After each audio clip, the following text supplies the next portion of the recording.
నీకు చూపిన వినరకాలు ఏమి నేరమని ఈమె నోములను కాలరాచినవి కష్టాలు. ఓ బ్రహ్మయ్యా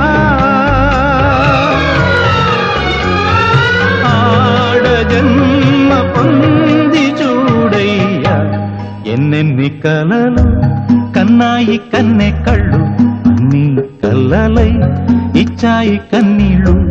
అయ్యో పాపం ఇదేం శాపం.